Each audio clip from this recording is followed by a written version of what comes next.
Hi everyone, thank you for watching. I have my very first hack video. I'm doing a series of home hacks that we use around the house daily. Some of these you might already know, some of them might be brand new. Hopefully I can inspire you with some of these hacks. Before we begin, if you are new to my channel, welcome. My name is Culture and this is my channel called Pretty Casual. I would love it if you subscribed. I just got done doing a 10,000 subscriber giveaway. I will be hosting more giveaways on my Instagram, and then also when I get closer to another milestone on my YouTube channel, I will be hosting another big giveaway. So hopefully you can be a part of that. Don't forget to hit that notification bell so you know when I post videos. And now on with this video.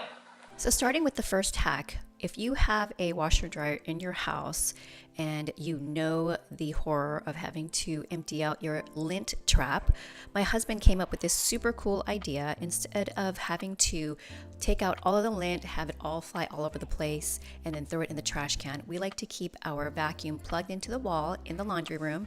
It has this attachment here where you can actually take off, but if you open up the little slot from the top, it vacuums while it's standing upright. So you turn it on and then you hold the lint trap above it and it vacuums all of the lint into the vacuum. No mess, nothing getting into your eyes. You don't have to breathe in any of that yucky stuff, and it goes straight into the vacuum. And then once that's full, you just empty it out. It has never caused any issues with our vacuum. We absolutely love this. My husband has really bad allergies, and I'm pretty sure you can do this with any type of vacuum, not just with the vacuum that we have. All of the lint is inside the vacuum. You don't have to worry about anything flying around, and it is just so convenient.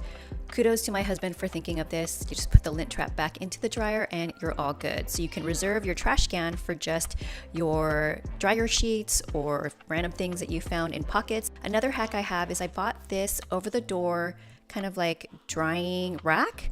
It has two really thin hooks at the top, so you're able to close your door really easily. I have my husband's t-shirt at the top. I also have my daughter's dress in the middle, some items that you don't want to dry but you still want to wash in the washer. And then I've got my undies on the bottom, for anything that you don't want to dry, like your bras or anything. It's really great for that. And then it also folds up when you are not using it, so it's easily to store it away. And sometimes if I don't want that hanging on the door, I'll just take it off. It's super lightweight, and I just slide it on the side of my washer or dryer so it's completely hidden. Another hack I have is folding socks. I've been doing this for years. My husband caught on. So normally people take your sock and fold it over like this. I say that's a big no-no because one sock gets stretched out. You don't know which one to roll over. So what I like to do is actually put one sock inside the other sock, so that way nothing gets pulled, nothing gets stretched like in a strange way, and then it's super easy when you put it in your drawer. You just lie it flat like that and all the socks fit. No bulky stuff. Love, love, love this hack. I'm so happy to share it. My third hack here is whenever you have a candle that you're trying to burn out and you've got a little bit of wax at the bottom, I use this candle burner and just plug it into the wall. All you have to do is just let the candle wax completely, get hot throughout the candle, and it's going to give you a nice aroma throughout the house.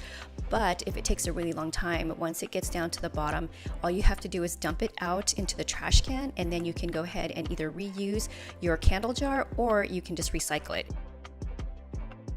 Now moving to the bathroom, my fourth hack is we have these handheld bidets installed in every single bathroom in our house.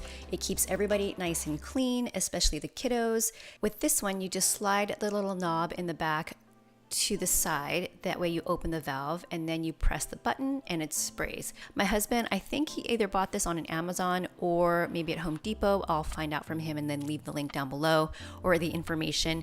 And it's super easy. We taught our 5-year-old how to use this very early on. So as soon as she started potty training, she learned how to use it all on her own. And so now we make sure that she is totally clean when she goes number 1 or number 2. I also use it to spray down the kids' feet if they happen to take off their shoes when they played outside. They just stand in the shower and I spray off all the dirt and nothing gets on the carpet or the hardwoods. It's also great for when I'm actually cleaning the shower, which is right next to the toilet. So I can spray it down and then scrub the shower and then use the handheld sprayer, spray down all of the areas that I scrubbed instead of turning the shower head on, which usually doesn't do the job. And then moving into the kitchen, I recently got this drying rack. It is metal and it has these retractable sides so it can fit almost any size sink. It's just so convenient because number one, it doesn't really clutter anything on your counter. I don't like to have anything cluttering my counter space in my kitchen. And the drying rack is also great not only for dishes, but when you're also drying fruit or produce, you can also just rinse it and then leave it right there to dry so you don't have to have a separate strainer. It's just so nice and clean because our sink is that stainless steel, and so it matches. It matches also with the other appliances, so nothing kind of stands out. It has been so great. My husband loves it as well, and whenever you don't have anything in the sink, it looks really nice and clean. But even if you do have a few things that you washed in your sink, it still kind of looks nicely placed because it's inside of the sink and not on your counter. And if you haven't made the switch yet to a silicone brush, I highly recommend it. We would go through so many regular bristle brushes, and finally it just dawned on me, why not use a silicone brush? This is just one I got off of Amazon. I like how neutral it is. I don't really like bright colors in the sink. It just kind of adds attention to it. So I like this neutral color. This is so much more sanitary to use than a regular bristle brush. And to clean it, we either use antibacterial soap or just throw it into the dishwasher when you're ready to run it. Our family loves to drink smoothies every day almost, and we love to add greens. And early on, when it was just me and my husband, I would always buy kale or spinach just fresh, and I would have it in the refrigerator. And I mean, every single time we just wouldn't use all of it and it would go bad. And I felt awful about doing that. So I started just putting them in the freezer, and I would just buy these giant bags that you can buy either at the grocery store or even Costco has humongous bags of greens, and you can do any mix that you want. We've never had an issue with spinach, kale, or just a bunch of like this one is a power greens mix.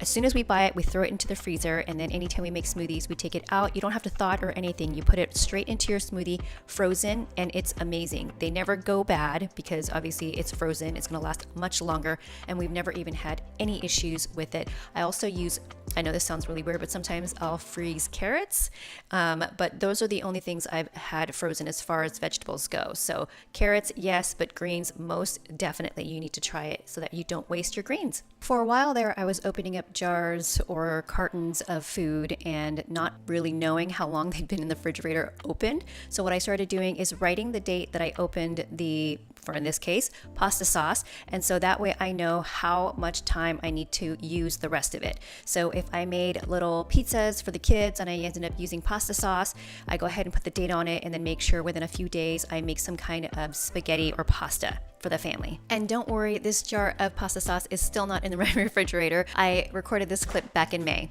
And if you're like us, we don't have one of those little like ceramic or plastic egg holders in the refrigerator. I don't know why, but sometimes I put like the last few eggs in either a Tupperware and then put it back in the refrigerator if almost the whole entire carton is empty. But what I've been doing lately is just cutting down the carton to however many eggs we have left. So today we have 2 eggs left over. So I'm just gonna cut out the rest of the carton and then put the 2 eggs in and then just put this mini little carton back in the refrigerator so it saves a lot more space. I mentioned these foot mops in my last video, which is a vlog. I'd love for you to check that out. So I got this on Amazon. They're so silly, but I love them for some strange reason. They just obviously clean the floor. All I do is spray down whatever cleaner I'm going to be using, whether it's for the tile or the hardwoods. And then I basically skate around the entire house, not only getting my floors clean, but also getting a really good workout. So I am a huge fan. I bought 3 more pairs and they come in a bunch of different colors, so you can have one specifically for your tile, to keep upstairs, for your hardwoods. That's what I'm going to be doing. So that is it for this video. I hope you found it very helpful. I have another hacks video coming up, and it is going to be more of like funny mom hacks that I have done and also some of my friends have done. So if you are a mom or going to be a mom, hopefully you will stay tuned so you don't miss that. I have some more product reviews coming up along with a shoe haul, another Forever 21 haul. I just bought more stuff from them along with some other fun videos coming up. Thinking about doing a kind of YouTube 101 series on my channel. I've also been thinking about challenging myself to do a daily vlog. I don't know if that's something you guys are into. If you guys watch daily vlogs, are you more into weekly vlogs or monthly vlogs? I'd love to hear your feedback. If you made it this far into the video, thank you guys so much. Please leave your comments down below. I'd love to feature anyone who left comments in this video in my next video. Thank you guys again. I will see you guys all in my next video. Bye.